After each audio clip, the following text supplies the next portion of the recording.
হরে কৃষ্ণ। মিষ্টি মামের আরেকটি ব্লগে আপনাদের সকলকে স্বাগত জানাই।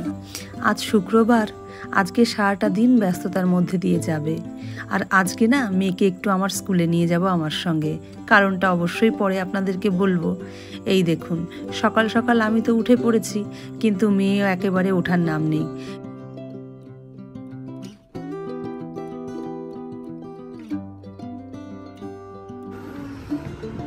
ঘুম হয়নি? ঘুম হয়েছে? কালকে তো অনেক তাড়াতাড়ি ঘুমিয়ে গেছো। মা যাবে, তুমি আমার সাথে স্কুলে যাবে? তাহলে উঠে পড়ো। ওলে বাবালে, এত তাড়াতাড়ি? কাল রাতেই কথা হয়েছিল যে ও আমার সঙ্গে আমার স্কুলে যাবে। সকালে মনে পড়াতেই দুম করে উঠেই দেখুন ঠাকুরের নাম করে নিচ্ছে।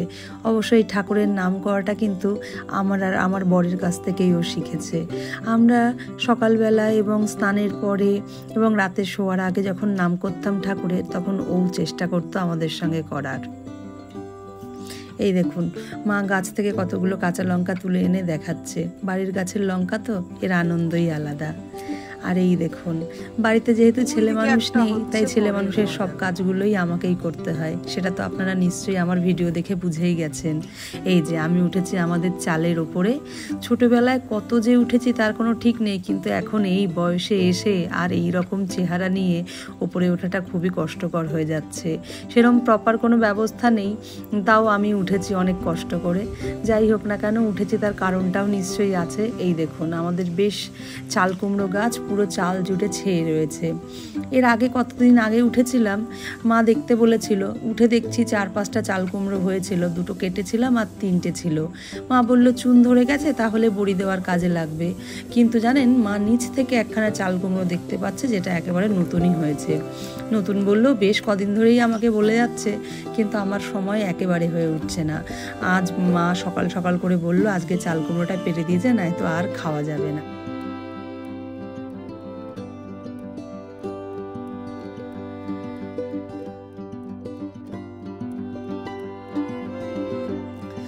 ছোটোবেলায় ছুটির দিনগুলোতে বেশিরভাগ সময় আমার কাটতো এই চালের ওপরে।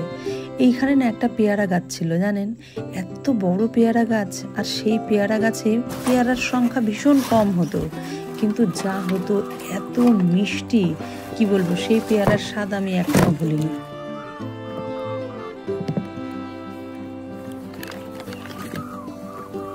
এই দেখুন সেই চাল কুমড়োটি। চাল কুমড়োটা দেখতে দেখতে বেশ বড় হয়ে গেছে। মা কদিন ধরেই বলছে। যাই হোক, তবুও খাওয়া যাবে, জানেন, একেবারে খারাপ নয়। যাই হোক, চাল থেকে নেমে আমি আবার বাজার করেও চলে এলাম। এই 2টো বাটি সাবান, কয়েকটা লেবু আর একটু মাছের মাথা নিয়ে আসলাম। চাল কুমড়ো আবার মাছের মাথা ছাড়া আমার একদম খেতে ভালো লাগে না।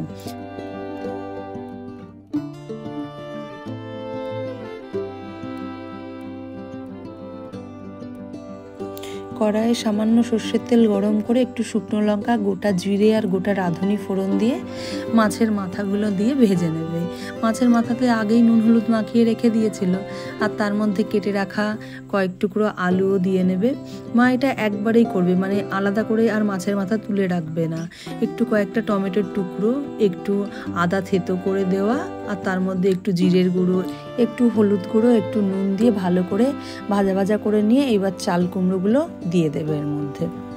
দেখুন, পরিমাণটা অনেকটা বেশি বলে মনে হচ্ছে, কিন্তু যখন নুন দিয়ে হলুদ দিয়ে যখন একটু মাখিয়ে একটু ঢেকে দেবে, তারপরে আস্তে আস্তে কিন্তু এটা কমতে থাকবে। আর এর থেকে যা জল বেরোবে, সেই জলেই কিন্তু খুব সুন্দরভাবে সেদ্ধও হয়ে যাবে, আর বেশ তরকারিটা মজেও যাবে।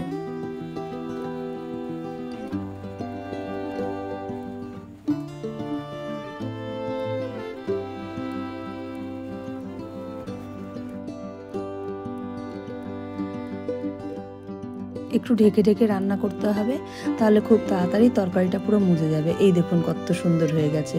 এবার খেয়ে টেয়ে নিয়েছি, স্কুলে যাওয়ার জন্য রেডি হয়ে নিচ্ছি তাড়াতাড়ি করে। আজকে আমাদের একটা স্কুলের খেলা দেখতে যাওয়ার নিমন্ত্রণ আছে। আমরা যাব, এই টিফিন পিরিয়ডে যাব। যাই হোক, আমি রেডি হয়ে নিলাম, তার সঙ্গে একটু টিফিন নিয়ে নিচ্ছি। টক দই নিচ্ছি একটা বাটিতে, আর অল্প করে একটু মুসলি নিয়ে নিচ্ছি। মুসলিটা আমি 2 জায়গায় নিয়ে নেব, আমার জন্য আর আমার বান্ধবীর জন্য। ওর একটা টিফিন বাটি আগের দিন আমার কাছে চলে এসেছিলো, পায়েস দিয়েছিল। এই যে মেয়েও কিন্তু যাচ্ছে আমার সঙ্গে। চলো আস্তে, কাঁচের টিফিন বাটি আছে কিন্তু। কোথায় যাচ্ছিস? চলো।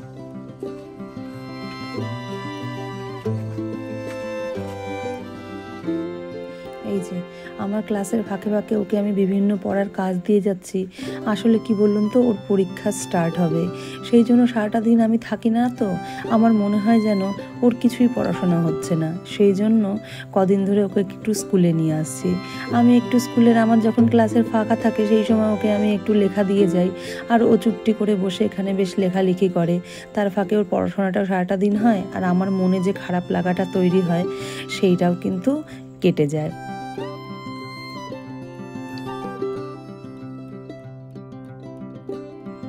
আমরা এখন বেরিয়ে যাব, টিফিন খাওয়া শেষ হয়ে গেছে।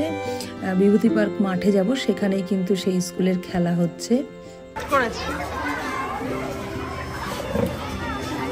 এই তো তোরা গেলি, ধর বুঝলি, আমি ভিডিও করছি পুরোটা, তোরাও মনে কর গেলি আমার সাথে। হয়ে গেল, তোরা সবাই যেতে চাস তাই তো? তোরা ব্যাগ নিয়ে চলে এসছিস যাবি বলে? আরে ওরা তো যাবেই না, ওদের পরীক্ষা আছে। ওরা বি সেকশন, আমার এ সেকশন কোথায়? টাটা। এই কদিন স্টুডেন্টগুলো যাওয়ার খুব ইচ্ছা ছিল, কিন্তু ওদের আজকে পরীক্ষা রয়েছে ফিজিক্যালের, সেই কারণে ওদেরকে নিতে পারলাম না। যাই হোক, বাকিদেরকে নিয়ে আমরা চলেছি বিভূতি পার্কের উদ্দেশ্যে। আর বিভূতি পার্ক তো আপনাদেরকে আগেই দেখিয়েছি, আমাদের এখানে সবচেয়ে বড় মাঠ, আর ওখানেই হচ্ছে CBSEর আন্ডারে ওমেন ফুটবল টুর্নামেন্ট। আর যেহেতু আমাদের গার্লস স্কুল, সেই জন্য আমরা 4 জন টিচার এবং আমাদের কিছু ছাত্রীরা মিলে এখানে দেখতে এসেছি। মেয়েরাও যে আজকাল সমস্ত ক্ষেত্রে এগিয়ে রয়েছে তারই প্রমাণ। ফুটবল খেলা বলতে আমরা যেন বুঝি যে এটা ছেলেদের খেলা, কিন্তু আসলে নয়, আমাদের মেয়েরা সবাইকে নিয়ে আমরা চলে এসেছি।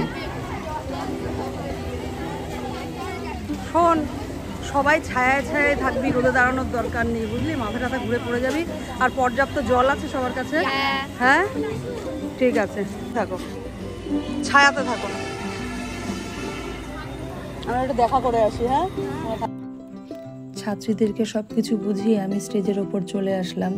এখন দুপুর 2টো নাগাদ বাজে, সেই জন্য ওদের লাঞ্চ ব্রেক চলছিল এই সময়টা। তো আমরা বেশ খানিকটা সময় সেখানে বসলাম। চারিদিকের পরিবেশটা বেশ ভালো। এই যে দেখুন, আবার খেলা শুরু হয়ে গেছে। খেলা দেখতে বেশ ভালো লাগছে, আসলে মেয়েরা বেশ ভালোই খেলছে। তার মধ্যে একটি টিম তো ভীষণই ভালো খেলছিল। এই যে দেখতে পাচ্ছেন কালো রঙের জার্সি পরা যে মেয়েগুলো, তাদের খেলা সত্যিই অসাধারণ হচ্ছিল।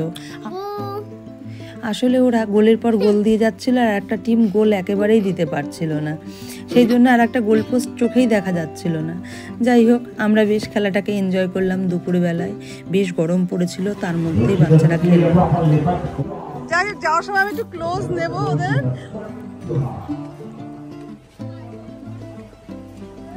কিরে, তোরা কি বাড়ি যাবি? বাড়ি চলে যাবি? যা, চলে যা, সোজা বাড়ি একেবারে। হ্যাঁ, কেনাকাটা করতে বেরোবো। পুজোয় কি পুরোনো জিনিস পরে বেরোবি নাকি? চ চ চ, বাই সবাইকে, bye, tata tata tata tata, bye.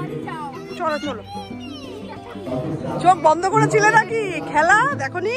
চলো চলো চলো, বাই বাই করো, বাই করো সবাইকে, বাই বাই। আসো আসো আসো বাবা, সবাই যাবে, সবাই চলো চলো চলো চলো।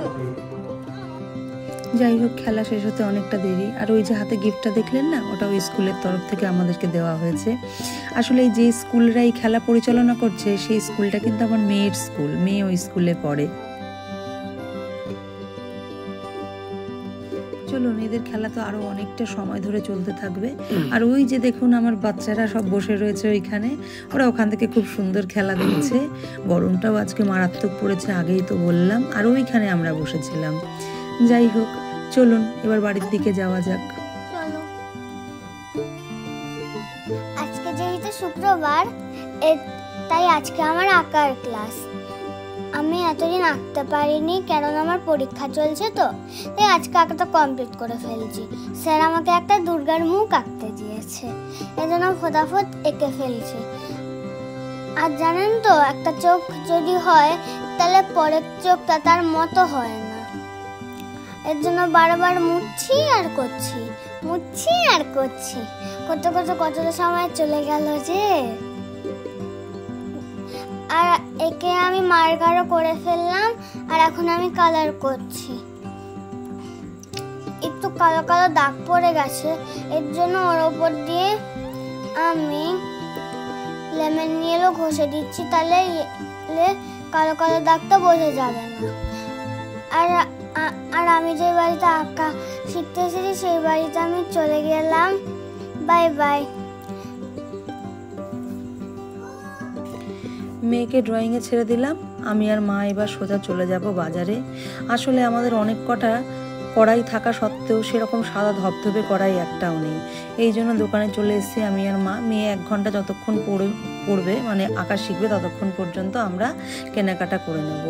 প্রথম দোকানে গেলাম, প্রচণ্ড ভিড়, আর আমাদের পছন্দের জিনিসও পাচ্ছিলাম না, কিন্তু এই দোকানে এসে বেশ এই কড়াইটা আমাদের পছন্দ হচ্ছে।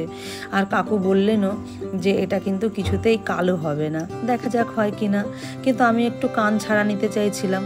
যাই হোক, এটাই নিয়ে আমরা মেয়েকে নিয়ে আবার বাড়িতে চলে এসেছি। মেয়ে এত খুশি বাড়িতে এসে, আজকে প্রচণ্ড বাইরে গরম, দেখুন এসি দিয়ে একেবারে চালিয়ে দিয়ে আরাম করে আমার সঙ্গে গল্প করছে। আজকে ওর ওপরও ভীষণ ধকল গেছে। যাই হোক, আজকের মতন বিদায় নিচ্ছি, দেখা হবে পরের আরেকটি ব্লগে। ততক্ষণের জন্য সবাই ভালো থাকবেন, সুস্থ থাকবেন, টাটা।